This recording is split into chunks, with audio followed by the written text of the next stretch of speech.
Hello everyone, हम लोग सिंधु घाटी सभ्यता के बारे में पढ़ रहे हैं।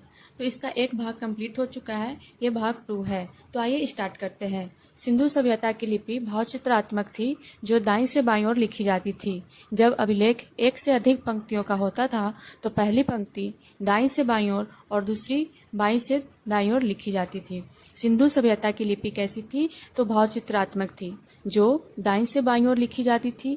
जब अभिलेख एक से अधिक पंक्तियों का होता था तो पहली पंक्ति दाईं से बाईं ओर और दूसरी बाईं से दाईं ओर लिखी जाती थी।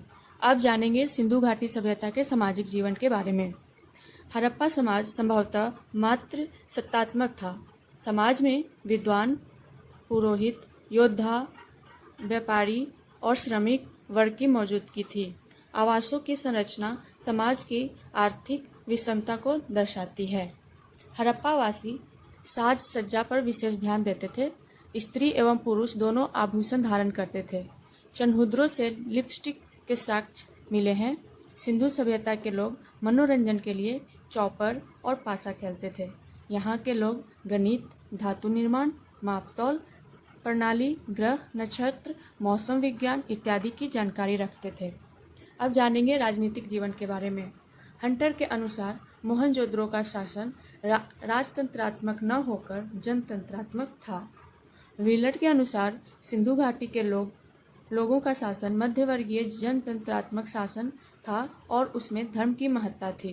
तो आइए एक बार और इसका रिवीजन करते हैं। सिंधु सभ्यता की लिपि भावचित्रात्मक थी, जो दाईं से बाईं ओर लिखी जाती थी। जब अभिलेख एक से अधिक पंक्तियों का होता था तो पहली पंक्ति दाईं से बाईं ओर और दूसरी बाईं से दाईं ओर लिखी जाती थी। सामाजिक जीवन। हड़प्पा समाज संभवतः मात्र सत्तात्मक था। समाज में विद्वान, पुरोहित, योद्धा, व्यापारी और श्रमिक वर्ग की मौजूदगी थी। आवासों की संरचना समाज की आर्थिक विषमता को दर्शाती है। हड़प्पावासी साज सज्जा पर विशेष ध्यान देते थे। स्त्री एवं पुरुष दोनों आभूषण धारण करते थे। चनहुद्रों से लिपस्टिक के साक्ष्य मिले हैं। सिंधु सभ्यता के लोग मनोरंजन के लिए चौपर और पासा खेलते थे। यहाँ के लोग गणित, धातु निर्माण, मापतौल प्रणाली, ग्रह नक्षत्र, मौसम विज्ञान इत्यादि की जानकारी रखते थे। अब जानेंगे राजनीतिक जीवन के बारे में। हंटर के अनुसार मोहनजोदड़ो का शासन राजतंत्रात्मक न होकर जनतंत्रात्मक था। व्हीलर के अनुसार सिंधु घाटी के लोगों का शासन मध्यवर्गीय जनतंत्रात्मक शासन था और उसमें धर्म की महत्ता थी। अब हम जानेंगे आर्थिक जीवन के बारे में। सिंधु सभ्यता की उन्नति का प्रमुख कारण उन्नत कृषि तथा व्यापार था। सिंधु सभ्यता के प्रमुख बंदरगाह लोथल, रंगपुर, सुरकोटदा, प्रभास पाटन आदि थे। हड़प्पा सभ्यता में माप की दशमलव प्रणाली तथा मापतौल की इकाई 16 के गुणक में होती थी। यहाँ के प्रमुख खाद्यान्न गेहूं तथा जौ थे।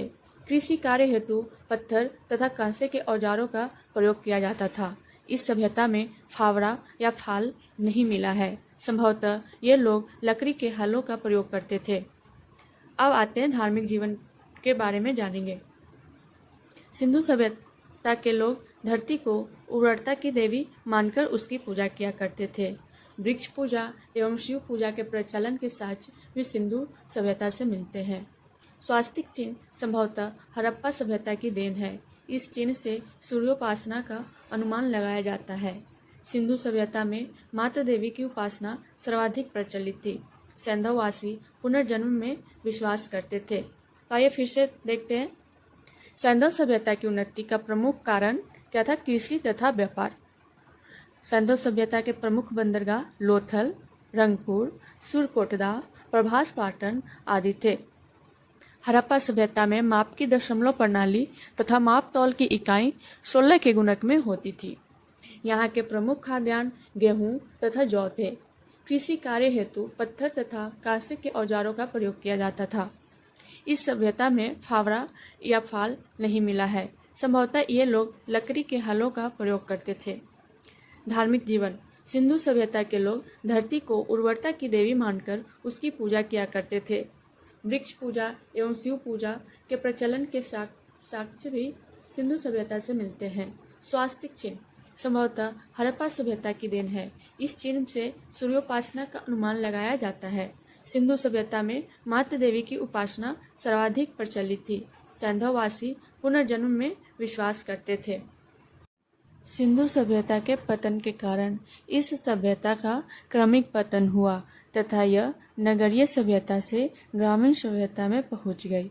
पतन से संबंधित विद्वानों के मत: विद्वान गार्डन चाइल्ड एवं व्हीलर के अनुसार वाय एवं आर्यों के आक्रमण, जॉन मार्शल, अर्नेस्ट मैके एवं एस.आर. राव के अनुसार बाढ़, ऑरेल स्टेइन, अमलानंद घोष के अनुसार जलवायु परिवर्तन, एम.आर. साहनी के अनुसार भूतात्विक परिवर्तन या जलप्लावन, जॉन मार्शल के अनुसार प्रशासनिक शिथिलता, के.यू.आर. कैनेडी के अनुसार प्राकृतिक आपदा जैसे मलेरिया महामारी। Thank you.